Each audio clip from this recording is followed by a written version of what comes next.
In the first part of this video, I really focused on how the tribal level of consciousness is where we get started in this journey called life. And to prove my point, I gave a number of examples of how tribal people think that I think most of us are glad we've outgrown. However, even though the tribal level represents a lower level of consciousness, at this point in our history, being a modern society, there are also a number of characteristics of tribal life that we can learn from today. However, as I'll show in this video, what we want to do when we learn from tribal peoples is not go back in time to the way they used to live. Nobody wants that. But rather what we want to do is take what was great about these cultures and integrate them into our way of living so that we can grow. And in my opinion, above all else, what we truly need to understand from tribal culture is that spirit is truly everywhere. As tribal people believed, every moment of our lives is a spiritual experience, and every choice we make or action we take has a spiritual dimension and spiritual consequences. But how many of us are actually thinking of the spiritual dimension of life, for example, when we're at work, lying to our clients, or hiding losses? I wonder what the spiritual implications are going to be in families where the parents don't spend any time with their kids. 27 million Americans, that's 1 in 10, are currently on antidepressants, and that doesn't include all the people on illegal drugs. To me, this is just a sign that on a spirit level, people in today's world are really suffering. And for the most part, they're trying to relieve their suffering in entirely the wrong way, often through addiction. So while it's true that our modern world has brought us many technological wonders and a great degree of individual freedom, our overdependence on purely rational materialist thinking has led our culture into a type of wasteland, or as Ken Wilber calls it, the flatland, a purely rational and meaningless world, which feels flat because it has no depth to it. And it's right at this point in our desperate thirst for meaning in life that we can start to look to the tribal cultures for inspiration. Now, this doesn't mean that we need to follow a strict series of superstitious beliefs in order to keep from being punished by the spirits.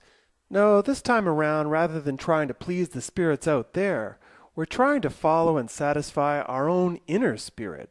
You see, at every level of consciousness, the intuition of our inner spirit is communicating to us from the other side. However, as the rational mind develops, it starts to block out the other side, treating it as if it doesn't exist. And in doing so, the rational mind does its job of blocking out the irrational beliefs that are not helpful, but it also blocks out the irrational intuition that can help us guide our lives. Now, the reason I call it irrational is because it's actually superior to rational thought. The rational mind will always lead you to the safe, comfortable, predictable, and logical solution that everyone would expect. But the irrational, intuitive voice of your inner spirit will lead you to make the life choices that make you feel alive, giving life the meaning you're looking for. Now, in the same way that our education system helps us to develop our rational mind, getting in touch with your inner spirit takes a little bit of work as well. But this time, it's your shamanic skills that need developing. And this is especially true if you've got bipolar disorder, because there's nothing like a manic episode or a depression to let you know that your inner spirit is unhappy with how you're living your life. And so now I'd like to give you a few tips on how to develop the shamanic side of yourself. So the first thing you might want to do is start paying more attention to your dreams. As I mentioned earlier, the other side, our dream world, was considered as real to tribal people as this world is to us. However, for the most part in our modern world, we're taught to ignore our dreams. Now, while I'll be the first to admit that sometimes our dreams just seem like total nonsense, if you pay a little bit more attention, you can see that some dreams that you have may be deeply meaningful for your life and help to point you in the right direction.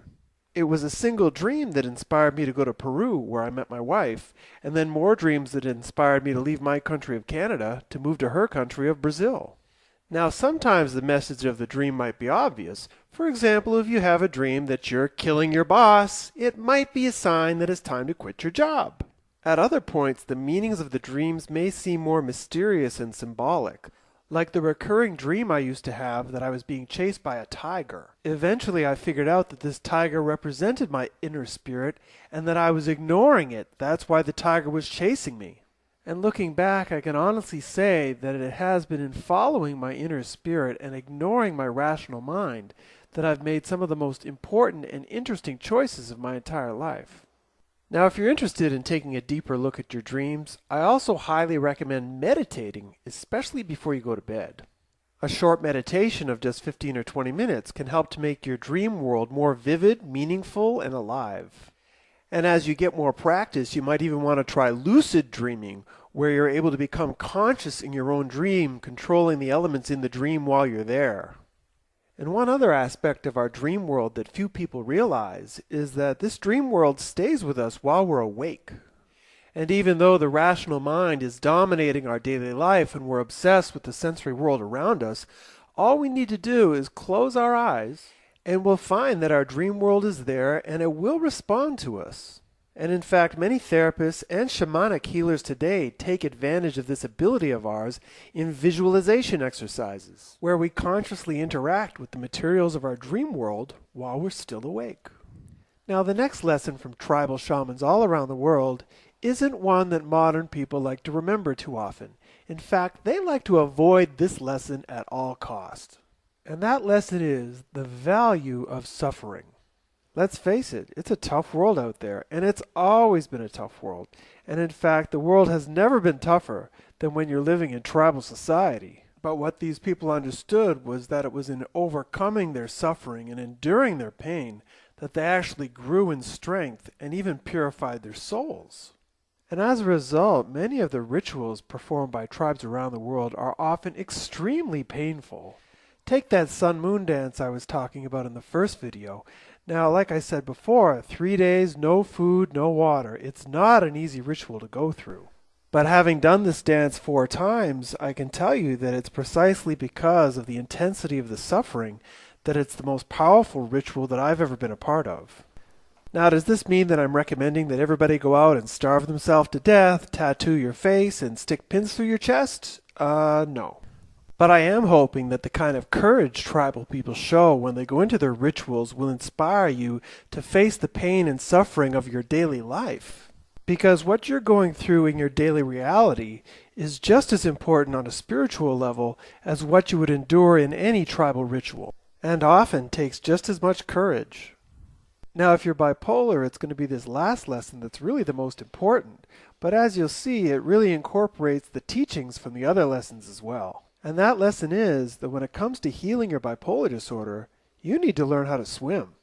You see, it's been well documented that many shamans become shamans after experiences of being plunged into the other side, or what psychiatry would call an acute psychosis. But of course, the big difference is that while the psychosis is blocked by psychiatry, the shaman learns to swim there. That's where he gets his power.